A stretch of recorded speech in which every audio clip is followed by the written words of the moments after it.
For more latest videos and updates, please subscribe our channel and hit the bell icon.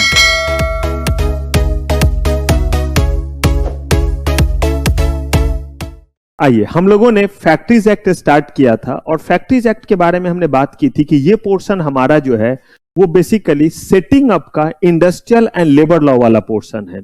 और इसमें जितने भी acts हम पढ़ेंगे, जो भी एक्ट्स हम पढ़ेंगे, उसका एक ही पर्पस है, एम्प्लॉय और एम्प्लॉयर के बीच में क्या रहना चाहिए, हार्मोनी रहना चाहिए। एम्प्लॉयर जो है वो अनरीजनेबल टर्म्स कंडीशन पे एम्प्लॉय से काम ना कराए और मिनिमम उतने बेनिफिट्स तो जरूर दे, मिनिमम उतने जो है वो फैसिलिटी तो जरूर प्रोवाइड करे ताकि वहां पे कोई क्या कर सके, काम कर सके। और इसमें हमने सबसे पहले देखा था कि फैक्ट्री किसे कहते हैं, क्योंकि जब तक जो है वो कोई चीज फैक्ट्री के दायरे में नहीं आएगा तब तक उस पे हम फैक्ट्रीज एक्ट के प्रोविजंस को कंप्लाई नहीं कर सकते हैं। तो हमने यहां पे देखा था कि फैक्ट्री हम उस जगह को कहेंगे जहां पे कौन सा एक्टिविटी हो रहा हो, मैन्युफैक्चरिंग। और मैन्युफैक्चरिंग एक्टिविटी होने पे अगर वहां पावर का इस्तेमाल हो रहा है तो कम से कम कितने लोग, और अगर नहीं हो रहा है तो कितने लोग, 20। और पिछले 12 महीनों में एक भी दिन, एक भी पल के लिए किस बेसिस पे होने चाहिए, रेगुलर बेसिस पे होने चाहिए। फिर हमने यहां पे जो है वो मैन्युफैक्चरिंग के मतलब को देखा था, वो भी बहुत क्या लिया था हमने, ब्रॉड लिया था। क्योंकि अगर मैन्युफैक्चरिंग का मतलब क्या होगा, बहुत ब्रॉड होगा, तभी वो किस में आएगा, फैक्ट्री में आएगा। अगर मैन्युफैक्चरिंग में ही कवर नहीं होगा तब तो वो जगह फैक्ट्री नहीं कहलाएगा। फिर हमने देखा था कि जितने भी प्रोविजन फैक्ट्री एक्ट के होते हैं उन सबको कंप्लाई कराने की जिम्मेदारी किसके ऊपर आती है, ऑक्यूपायर के ऊपर। और अगर इंडिविजुअल है तो वो इंडिविजुअल ऑक्यूपायर कहलाएगा, अगर वो पार्टनरशिप फर्म है तो सारे के सारे पार्टनर जो है वो, और अगर कंपनी है तो सिर्फ और सिर्फ कौन, डायरेक्टर। इस पे हमने क्वेश्चन भी आपको दिया था और कहा भी था कि आप वर्क करेंगे कि कोई भी इंप्लॉय ऑक्यूपायर नहीं कहलाएगा, सिर्फ और सिर्फ कौन कहलाएगा, सिर्फ और सिर्फ डायरेक्टर कहलाएगा। इसके बाद हमने देखा था कि अगर कहीं कोई ऑक्यूपायर बिजनेस स्टार्ट करेगा, यानी कि फैक्ट्री स्टार्ट करेगा, तो हमेशा नोटिस देगा, और ये नोटिस जो है वो फैक्ट्री इंस्पेक्टर को जो देगा वो कितने दिन पहले देगा, 15 दिन पहले। लेकिन अगर मान लीजिए कि कोई ऐसा बिजनेस है जो सीजनल नेचर का है, तो उसके स्टार्ट होने पे पहली बार में 15 दिनों पे, उसके बाद जितने बार भी वो दोबारा से रिज्यूम होगा, कितने दिन का देगा नोटिस, कम से कम 30 दिन पहले जो है वो नोटिस देगा। इसके बाद हमने जो है वो फैक्ट्रीज एक्ट के प्रोविजन पढ़ना शुरू किए, जिसमें हमने फैसिलिटीज और कन्वीनियंसेस में कुछ चीज देखा था कि फैक्ट्री में काम करते वक्त उन लोगों के साथ क्या सेफ्टी मेजरमेंट रखेंगे, किस तरह का वेलफेयर चीज प्रोवाइड करेंगे, और उनको कन्वीनियंसेस में क्या क्या देंगे। साफ सुथरे जगह पे काम होना चाहिए, प्रॉपर वेंटिलेशन होना चाहिए, अगर कहीं किसी जगह काम कर रहे हैं तो वहां सेफ्टी नॉर्म सारे पूरे होने चाहिए। फिर हमने यहाँ पे ये भी देखा था कि अगर कोई काम कर रहा हो तो वर्किंग आवर का हमने कंडीशन दिया था कि ये नहीं कि सुबह से रात तक काम कराते रहेंगे, एक दिन में 9 घंटे से ज्यादा काम नहीं कराएंगे और एक वीक में 48 आवर्स से ज्यादा काम नहीं करवाएंगे। काम हर 5 घंटे के बाद कम से कम कितने देर का आपको ब्रेक देना पड़ेगा, आधे घंटे का आपको ब्रेक देना पड़ेगा। और ब्रेक और काम को मिला करके एक दिन में 10.5 घंटे से ज्यादा आप उनसे काम नहीं करवा सकते हैं। वुमेन को आप जो है वो शाम के 7 बजे से लेकर के सुबह के 6 बजे के बीच में काम नहीं करा सकते हैं, एक्सेप्ट आपने परमिशन जो है वो लिया हुआ है तभी करवा सकते हैं। अगर कोई जो है वो जो टाइम 9 घंटे का और 48 घंटे का इससे ज्यादा काम करेगा तो उसको ओवर टाइम बोलते हैं। और ओवर टाइम के लिए हमने देखा था कि डबल रेट से आप वेजेज क्या करेंगे, प्रोवाइड करेंगे। इतना ही नहीं, ओवर टाइम के केस में कहा गया कि ऐसा ना हो कि राम दिन बहुत ज्यादा क्या करना शुरू करे, ओवर टाइम करना शुरू करे, और उससे उसका बॉडी क्या हो जाए, डिटोरिएट हो जाए और उसे नुकसान हो जाए। कहा ऐसा ना हो, इसके लिए जो है कहा कि मैक्सिमम एक वीक में आप जो है वो 12 घंटे से ज्यादा का ओवर टाइम नहीं कर सकते। इसका मतलब आपका normal working plus over time मिलकर के कितना हो सकता है, 60 आवर्स। और इसका मतलब है एक वीक में आप नॉर्मल कितना काम करते हैं, 48 आवर्स। तो ओवर टाइम का कितने घंटे आपके लिए हो गए, 12 आवर। लेकिन इसका मतलब ये नहीं कि हर वीक में 12 आवर आप काम करेंगे, मतलब ये है कि पूरे के पूरे जो है एक वीक में 12 घंटा, लेकिन एक 3 महीने का जो चक्र है, 3 महीने का जो साइकिल है, 3 महीने का जो क्वार्टर है, उसमें ज्यादा से ज्यादा कितने देर, 50 घंटे। इससे ज्यादा का आप ओवर टाइम नहीं कर सकते हैं। फिर हमने यहाँ पे देखा था कि बच्चों को लेकर के क्या प्रोविजन है, तो इन्होंने कहा बच्चे नहीं, यहाँ पे इन्होंने यंग पर्सन को डिफाइंड किया और कहा है कि जो 14 साल से कम उम्र का बच्चा है वो फैक्ट्री में काम नहीं करेगा। लेकिन अगर किसी की उम्र 14 साल या उससे क्या है ज्यादा है लेकिन 15 साल पूरा नहीं हुआ तो उसको क्या बोलेंगे हम इस एक्ट के अकॉर्डिंग? चाइल्ड बोलेंगे, और वो भी यंग पर्सन कहलाएगा। और अगर किसी की उम्र जो है वो 15 साल या उससे ज्यादा है लेकिन 18 साल से कम है तो उसको क्या बोलेंगे? उसको जो है वो एडोलसेंट बोलेंगे। मुंह में पेन मत डालिए। उसको क्या बोलेंगे हम लोग? एडोलसेंट बोलेंगे। कहा कि अगर कोई चाइल्ड है तो चाइल्ड के केस में कितने घंटे काम कर सकता है मैक्सिमम? एक दिन में 4.5 घंटे। और कहा कि अगर एडोलसेंट है तो कहा ये उतना ही काम कर सकता है जितना जो है एडल्ट वर्कर यानी कि बड़े लोग काम कर सकते हैं, बशर्ते इसने क्या किया हुआ हो? सिविल सर्जन से अपना फिटनेस सर्टिफिकेट बना करके लाया हो और दिया हो कि मैं काम कर सकता हूं। वर्किंग आवर दोनों का हमने देखा था। फिर हमने बात की थी एनुअल लीव की। अगर यहां ध्यान से सुनिएगा, लविश आपका क्वेश्चन यहीं पे सॉल्व भी हो जाएगा, ध्यान से समझिएगा।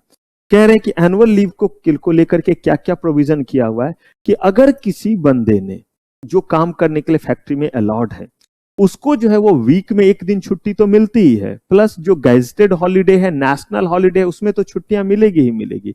इसके अलावा अगर कोई जो है वो पिछले साल, किस साल?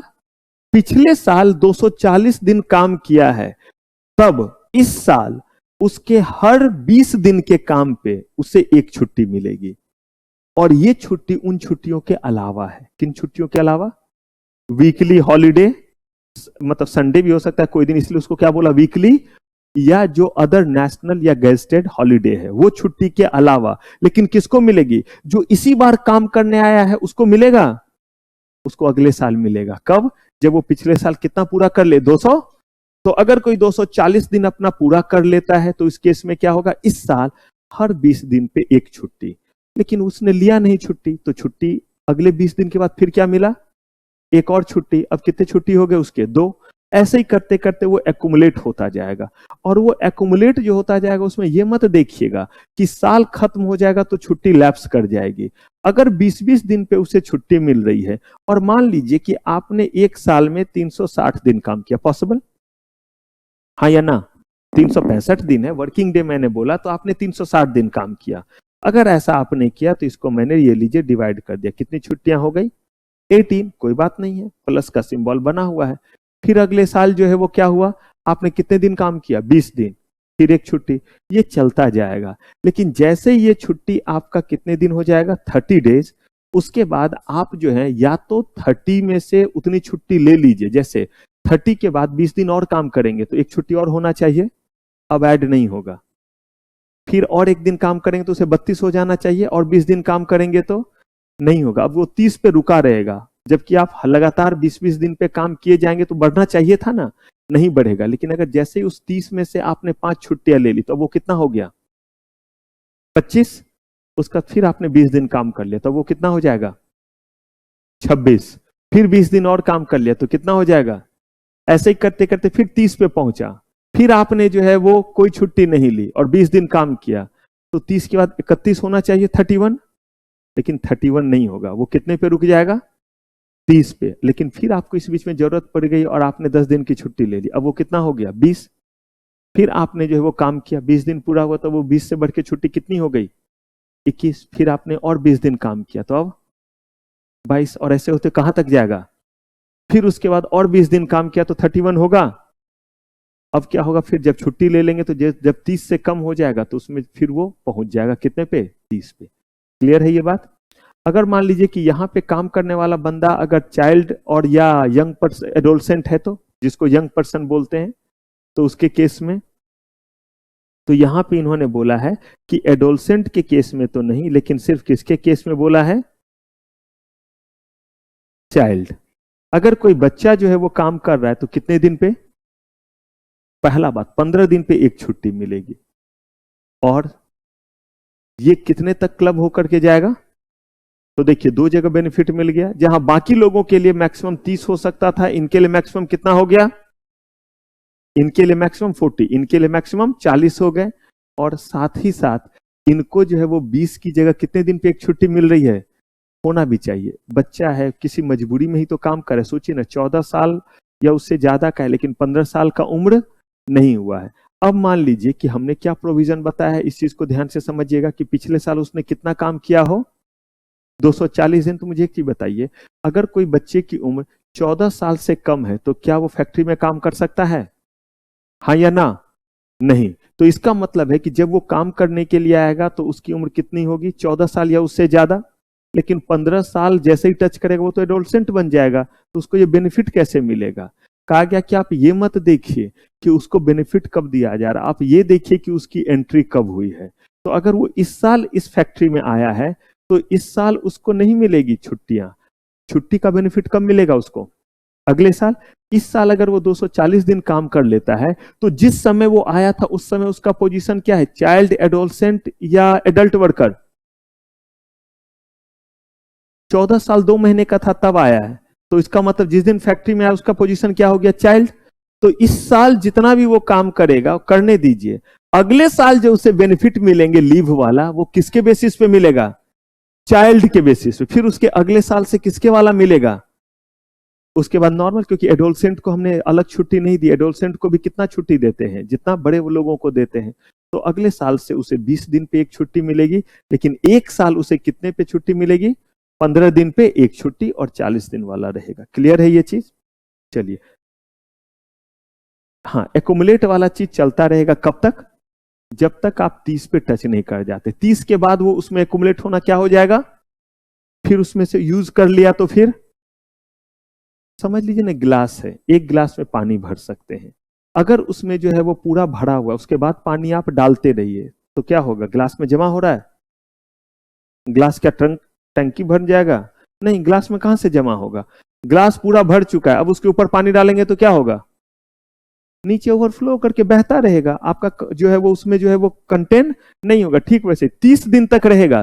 30 के बाद जो भी छुट्टियां होगी वो उस गिलास में पानी की तरह बेकार होता जाएगा। लेकिन फिर गिलास से 2 घूंट पानी पी लिया, फिर उसमें पानी डालेंगे तो 2 घूंट और आएगा या नहीं आएगा? तो यही आपका ये 30 दिन है। 2 दिन की छुट्टी ले ली, कम हो गया, फिर 2 दिन भरेगा, ऐसे करके वो चलता जाएगा। नहीं नहीं, लॉ बनाने वाले आप इतने छोटे तो आपका इतना बुद्धि चलेगा। यहाँ पे लॉ बनाने के लिए इतने लोग ड्राफ्ट करके चीजों को पहुंचते हैं। हाँ, कभी गलती होती है लॉ मेकर से, लेकिन फिर उसको तो ठीक, जब तक आप तक ये बात पहुंचेगा तब तक वो ठीक हो चुका रहता है। वो ड्राफ्टिंग लेवल पे ही ठीक हो जाता है। और जब आप सीएस बन जाएंगे, देखिए कभी बहुत सारा मेल आया हुआ है, बहुत सारे लॉ बनते हैं तो उसमें इन्वाइट किया जाता है, देखिए ये ड्राफ्ट है, इसमें आप लोग अपना ओपिनियन दीजिए। प्रोफेशनल से ही लिया जाता है जो लॉ में डील कर रहे हो। चलिए, हेजार्डस प्रोसेस को लेकर के हमने कुछ एक्स्ट्रा प्रोविजन देखा था कि अगर कहीं हेजार्डस एक्टिविटी हो रहा है तो ये सारा जो आप प्रोविजन दे रहे हैं वो तो दीजिए ही दीजिए। इन एडिशन टू दैट वहां पे हेल्थ का क्या रखिए? ज्यादा ख्याल रखिए। और हेजार्डस का मतलब कहीं भी ये नहीं होता कि इलीगल वर्क, बस कहा गया हेजार्डस का मतलब है कि वहां अगर केयर नहीं लिया जाए तो वहां पे नुकसान ज्यादा हो सकता है। जैसे मैंने एग्जांपल दिया था, कहीं केमिकल भी बनते हैं, कहीं पे पेंट भी बनता है, सीमेंट फैक्ट्री हो गया आपका, इन जगहों पे, या जहाँ पे पेस्टिसाइड्स वगैरह बनते हैं, तो वहां पे ज्यादा केयर की जरूरत होता है, वहां पे हेल्थ का नुकसान ज्यादा होता है। तो कहा गया उनका रेगुलर इंटरवल पे हेल्थ चेकअप कराएंगे, वहां पे इमरजेंसी स्टैंडर्ड को क्या करेंगे? फॉलो करेंगे। वहां पे जो है आपका साइट जो है वो साइट अप्रूवल कमिटी बनाएंगे और उनसे अप्रूवल लेने के बाद ही क्या करेंगे? वहां पे हेजार्डस एक्टिविटी को स्टार्ट करेंगे। आइए, फिर हमने देखा था power of what? Inspector. Inspector के क्या क्या पावर है? वो फैक्ट्री में जा सकते हैं और वहां जाने के बाद क्या कर सकते हैं? वहां जाने के बाद इन्वेस्टिगेट कर सकते हैं। इन्वेस्टिगेट क्या करेंगे कि जो प्रोविजन था वो कंप्लाई हो रहा है नहीं, सारे कॉपी देख सकते हैं, रजिस्टर देख सकते हैं, डॉक्यूमेंट्स देख सकते हैं, फोटोग्राफ्स ले सकते हैं कि मशीन वगैरह का कंडीशन सही है या नहीं। अब ये सारा कुछ था हमारा फैक्ट्रीज एक्ट के बारे में। तो यहां तक का सफर हमने क्या कर लिया था? पिछले एपिसोड में तय कर लिया था। यहां से आगे बढ़ना है। जल्दी बताइए, यहां तक में कोई गिला शिकवा दुख दर्द? बढ़े आगे। चलिए, अब यहां पे हम लोग बात करते हैं कि अगर फैक्ट्रीज एक्ट के सारे प्रोविजंस को आपने क्या कर लिया? कंप्लाई कर लिया, तब तो कोई बात नहीं है। लेकिन अगर कुछ कॉन्ट्रावेंशन हुआ तो क्या मिलेगा? पेनल्टी। किसी भी एक्ट के तहत सजा तभी मिलती है कॉन्ट्रावेंशन जब आप करेंगे तो, तभी तो फैक्ट्रीज एक्ट बनाया था कि एक्ट है तभी क्या होगा? कॉन्ट्रावेंशन। अगर कहीं एक्ट में लिखा ही नहीं रहता कि इससे ज्यादा देर काम नहीं कराना और सामने वाला काम करा रहा होता तो कोई पेनल्टी नहीं लगा पाते। कहीं लॉ में लिखा हुआ नहीं है कि बच्चों का क्लास कितने बजे तक हो सकता है। अगर लिखा रहता तो पता चलता कि इतने से क्रॉस किया तो पता चला टीचर के ऊपर जो है जितना टीचर ने कमाया नहीं उससे ज्यादा क्या लगा दिया गया? पेनल्टी लगा दिया गया। तो जब तक लॉ नहीं तब तक कोई कॉन्ट्रावेंशन नहीं। तो अगर फैक्ट्रीज एक्ट के किसी भी प्रोविजंस को आपने कंप्लाई नहीं किया तो अब क्या क्या फाइन पेनल्टी हो सकता है ये हमें देखना है। तो देखिए यहाँ पे, for contravention of provision of the act और रूल, मैंने आपको बोला था कि थप्पड़ से डर नहीं लगता साहब, डैश से लगता है, नहीं है एक डायलॉग। तो वैसे यहां पे कह रहे फाइन से डर नहीं लगता है, ये डरते हैं तो सिर्फ किस चीज से, और ये कौन लोग हैं, आजिम हसन प्रेम जी, कुमार मंगलम बिरला, रतन टाटा, ये लोग हैं। इनके लिए 1 लाख क्या है, कुछ भी नहीं। तो इनके लिए कोई मैटर, लेकिन ये मैटर करता है या नहीं। इनको तो 2 घंटे अगर जेल में डाल दीजिए तो उस 2 घंटे के लिए कितना भी क्या करें पे कर दे, लेकिन ये बोलेंगे कि हमें क्या नहीं चाहिए, हमें जेल जैसा चीज नहीं चाहिए। लेकिन देखिए, free lunch, free dinner, free accommodation, पोसंपा भाई, पोसंपा कितने दिन तक का, 2 साल तक का हो सकता है। और यहां पे देखिए क्या लिखा हुआ है, और एंड, इनमें से कोई एक हो सकता है या दोनों। 1 लाख का फाइन भी लगा सकते हैं और साथ में 2 साल का फ्री लंच, फ्री डिनर भी हो सकता है, और या दोनों में से कोई एक हो सकता है। और ये अप टू है, इसका मतलब 1000 रुपया भी फाइन हो सकता है और 1 लाख भी, 1 दिन का भी जेल हो सकता है और 2 साल तक का भी, ऑन कंटिन्यूएशन ऑफ कॉन्ट्रावेंशन। अब आप सोचिए कि जब कॉन्ट्रावेंशन हो गया, फाइन पेनल्टी लग ही गया है, तो चलने देते हैं, मतलब इस कॉन्ट्रावेंशन को आप ठीक नहीं कर रहे हैं। कौन सा कॉन्ट्रावेंशन ठीक नहीं कर रहे हैं, आपने जो है वो कैंटीन बनाया ही नहीं, रेस्ट रूम बनाया ही नहीं, आपने सोचा अब तो पकड़े ही गए, फाइन तो लग ही गया, मान लीजिए जेल तुरंत नहीं देते हैं। अब डिपेंड करता है कैसा कॉन्ट्रावेंशन है। अब कैंटीन नहीं है तो उस केस में आपको क्या लगता है, जेल देंगे, कोर्ट भी नहीं, कौन सा फाइन सुनाएंगे, ज्यादातर केस में आपका जो है वो नहीं फाइन सुनाएंगे, लिया हुआ 1 लाख तक तो हो सकता है 1 लाख तक दे दे या 80,000 दे दे। आपने सोचा कि अब तो पैसा लग ही गया है तो अब ये फैसिलिटी रेस्ट रूम प्रोवाइड करने की जरूरत नहीं है, वुमेन वर्कर काम करते, लेकिन आप क्रेचेज प्रोवाइड नहीं कर रहे जहां पे बच्चों को रखा जाता है। आपने सोचा जब लग ही गया फाइन तो नहीं प्रोवाइड करेंगे। ऐसे केस में ये वाला तो लगा इसीलिए क्योंकि आपने ये प्रोवाइड नहीं किया, और वहां पे वुमेन वर्कर 30 या 30 से क्या थे, ज्यादा थे, अगले दिन भी नहीं किया तो उसका कितना हुआ, 1000, फिर अगले दिन नहीं किया तो कितना, ऐसे ही करके ये बढ़ता चला जाएगा। On contravention pertaining to safety और डेंजरस ऑपरेशन, लेकिन अगर मान लीजिए किससे रिलेटेड है कॉन्ट्रावेंशन, किससे रिलेटेड है, सेफ्टी और डेंजरस ऑपरेशन से, तो उस केस में बोला गया कि not less than 25,000 in case of, अगर किसी की डेथ हो गई तो 25,000 से कम, ये मिनिमम है, और not less than 5,000 in case of what, serious injury, और उसके कारण किसी को सीरियस इंजुरी हुआ है तो ये वाला तो अपनी जगह लग ही गया। इन एडिशन टू दैट ये लग रहा है, पहली बार आपने कॉन्ट्रावेंशन किया तो वैसे केस में ऊपर का लग गया, कल भी यही चीज हो रहा है। जैसे मैंने आपको बोला कि आप ये होमवर्क करके आइएगा, आप आज करके नहीं आए तो ये हुआ कॉन्ट्रावेंशन। आपने सोचा आज तो सर ने मेरी बेइज्जती क्लास में खराब कर ही दी, तो अब क्यों करके ले जाए, आप अगले दिन भी नहीं आए, तो इसका मतलब ये कहलाया आपका कॉन्टिन्यूएशन ऑफ व्हाट, कॉन्ट्रावेंशन। उस केस में कितना, और अगर आपके उस कॉन्ट्रावेंशन के कारण किसी की डेथ हो जाती है, क्या हो जाती है, तो उस केस में ये वाला तो लग चुका है, ये हर दिन का लग ही रहा है, और कितना लगेगा, और किसी का जो है वो सीरियस क्या हो जाता है, इंजुरी। हो सकता है कि मैंने जो है वो क्रेच नहीं रखा, एम्प्लॉयर ने क्रेच नहीं बनाया, लेकिन उस केस में एक बच्चा का जो है वो इंजुरी आ गया, तो पहले ये वाला, और साथ में इंजुरी आया तो 5,000 और, या अगर किसी की डेथ हो गई तो कौन सा, अगले दिन भी क्रेच नहीं है तो ये दोनों तो लग चुका है, अब 1,000 करके चलता रहेगा। Subsequent contravention of same provision, और उसी जो है वो कॉन्ट्रावेंशन को आप क्या किए जा रहे हैं, उसी जो है वो ऑफेंस को लगातार कॉन्ट्रावीन किए जा रहे हैं, कॉन्ट्रावीन किए जा रहे हैं, सेम कॉन्ट्रावेंशन आपका चलता जा रहा है, इसी को बोलते हैं subsequent contravention of same provision. कह रहे उस केस में ये जो इम्प्रीजमेंट 2 साल था, अब अगली बार 2 साल से बढ़कर के कहां चला जाएगा, और पहले कोई मिनिमम नहीं था, हमने मैक्सिमम रखा था ना 1 लाख, मैक्सिमम 1 लाख का मतलब 1,000 हो सकता है। अब कह दिया कि मिनिमम कम से कम कितना रहेगा और मैक्सिमम कहां तक जा सकता है, 2 लाख तक। क्लियर है? सारे पेनल्टी किस ऑर्डर में है। कहा कि ऑब्स्ट्रक्टिंग इंस्पेक्टर, इंस्पेक्टर आए हुए हैं, आप गेट पे खड़े हैं, तुम्हें हमारे फैक्ट्री में आने के लिए हमारे लास्ट पर से गुजरना होगा। यही तो ऑब्स्ट्रक्ट करना, गेट बंद करो बंद करो बंद करो। अगर ऐसा कुछ भी किया तो कितना, 6 महीने और एंड है 6 महीने का free lunch, free dinner, free accommodation, imprisonment और फाइन कहां तक हो सकता है, 10,000 तक। अब देखिए और क्या क्या चाहिए। ये तो वह ऑब्स्ट्रक्ट करने पे, किसको ऑब्स्ट्रक्ट किया, वो आना चाह रहे आने नहीं दे रहे। wrongful disclosing result pertaining to result of analysis, wrongful disclosing, गलत जो है आप जो है वो चीज को बता रहे हैं, किस चीज का, जो एनालिसिस वगैरह का है। तो उस केस में कितना, 6 months और कहां तक, सेम है, याद रखना थोड़ा आसान रहेगा इन दोनों केस में। For contravention of provision pertaining to compulsory disclosure of information by the occupier, a specific responsibility of occupier or right of worker to work imminent danger।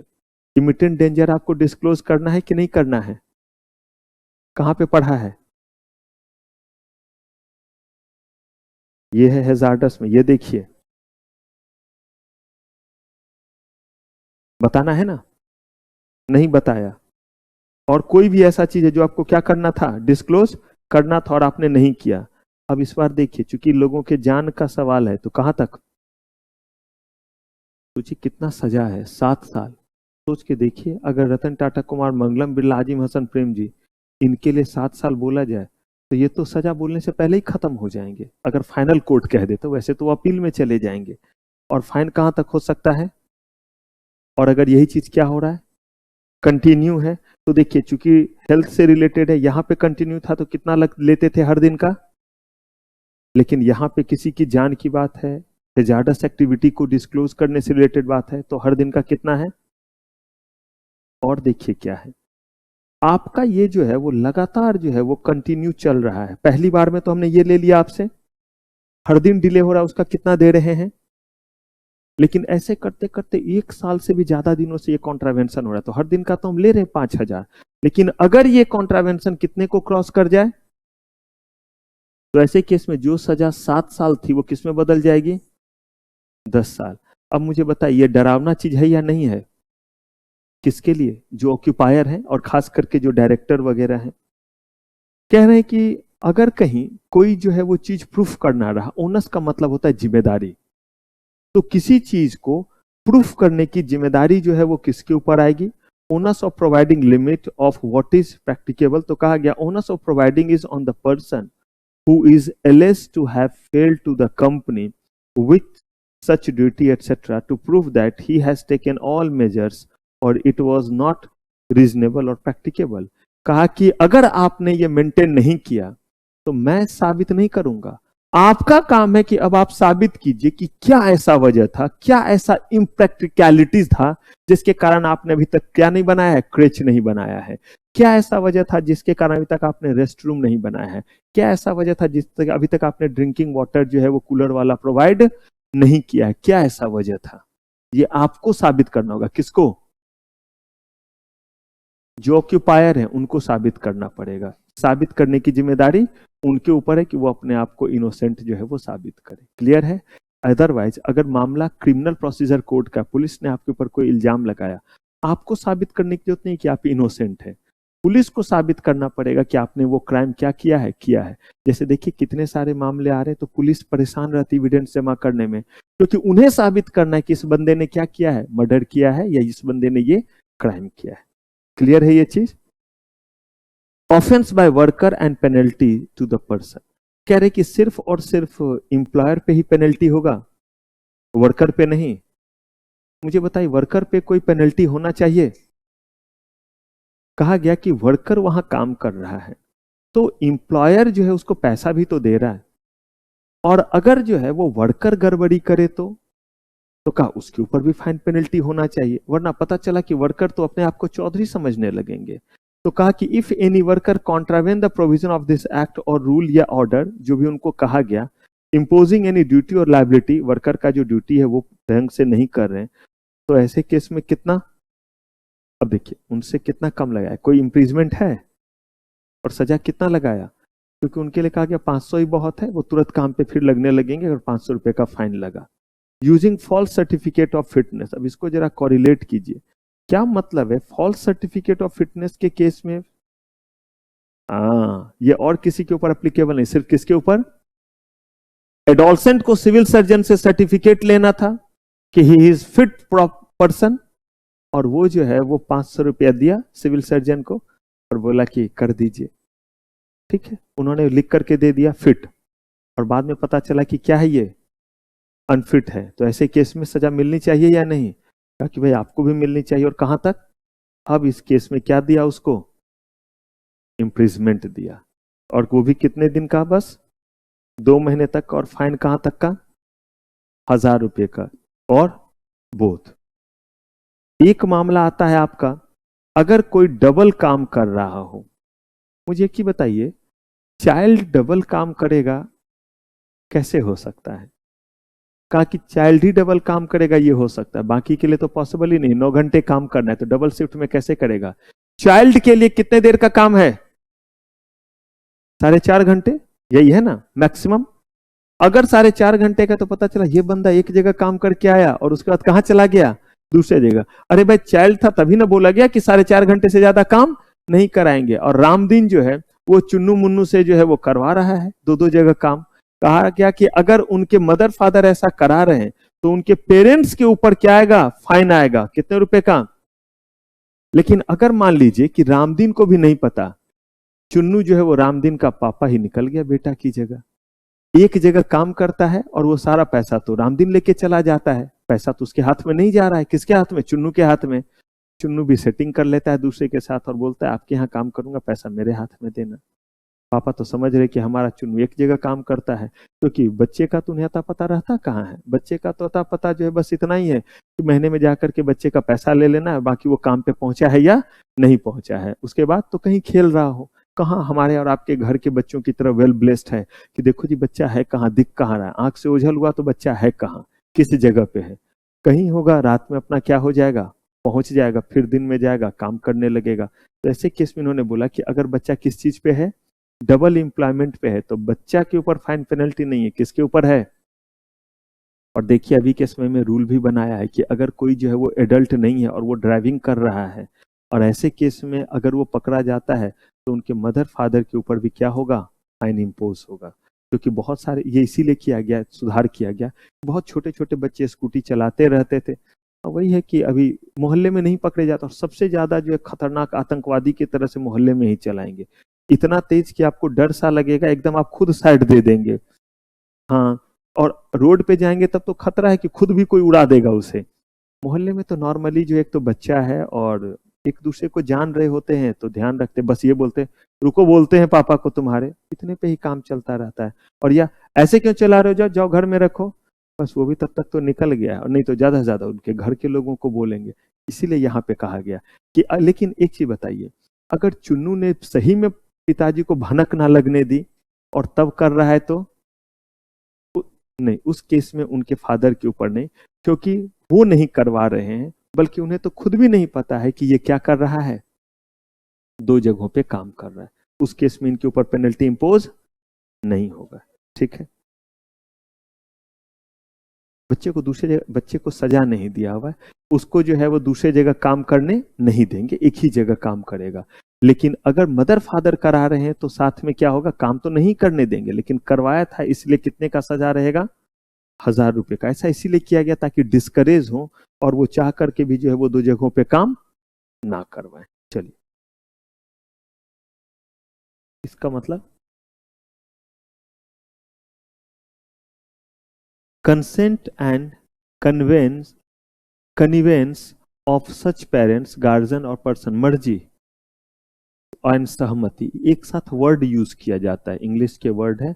जैसे मेरे जो है वो मर्जी और इच्छा के बिना, एक साथ नहीं है, खाना पीना ऐसे करके, कुछ खाना वाना खाया, अब वाना क्या है ये तो नहीं समझ में आया, कुछ खाना वाना खाया, तो वैसे ही ये जो है वो consent and connivance of such parents, यानी उनके बिना जो है वो किसके? मर्जी के और सहमति के अगर कोई कर रहा है। क्लियर, डन है ये? चलिए, अब अगर ये डन है तो देखिए हम लोगों ने सबसे पहले जो है वो फैक्ट्री के बारे में जाना, उसके सारे प्रोविजंस जाने, और अगर कहीं कोई कॉन्ट्रावेंशन होता है तो ऐसे केस में, कॉन्ट्रावेंशन के केस में जितने भी जो है वो कंप्लायंसेस कॉन्ट्रावेन किए जाएंगे उन सब के लिए अकाउंटेबल कौन ठहराए जाएंगे? ऑक्यूपायर। स्क्रीन पे ले लीजिए सर। उसमें जो है वो जिम्मेदारी किसकी हो गई? ऑक्यूपायर की हो गई। अब कह रहे हैं कि हमने फैक्ट्री एक्ट के सारे एस्पेक्ट तो देख लिए, लेकिन इसमें हमें अब एक चीज जो देखना है वो हमारा रहेगा कि एमसीक्यू इसमें कुछ देखेंगे और कुछ टेस्ट जैसा चीज हमें देखना रहेगा। सर स्क्रीन पे लीजिए।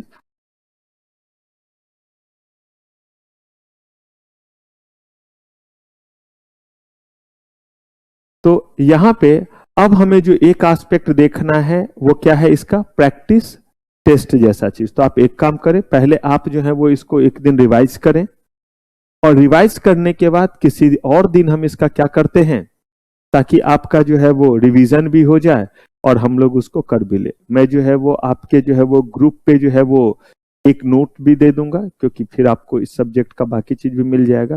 तो अभी चूंकि वो प्रिंट नहीं है तो मैं आपको जो है वो उस पे नोट्स जो है वो अप कर दूंगा। न्यू बैच में सब आप लोग हैं ही, और उसको आप अच्छे से पढ़ लीजिए, और तब हम लोग जो है वो किसी और दिन और नेक्स्ट क्लास में हम लोग फिर इसके अगले जो है वो एक्ट पे भी आ जाएंगे, और जब रिवीजन हो जाएगा तब हम इसका क्या ले लेंगे? एक एमसीक्यू टेस्ट ले लेंगे। तो चलिए, फिलहाल आज की सारी सेवा समाप्त। थैंक यू वेरी मच, आपका बहुत बहुत धन्यवाद।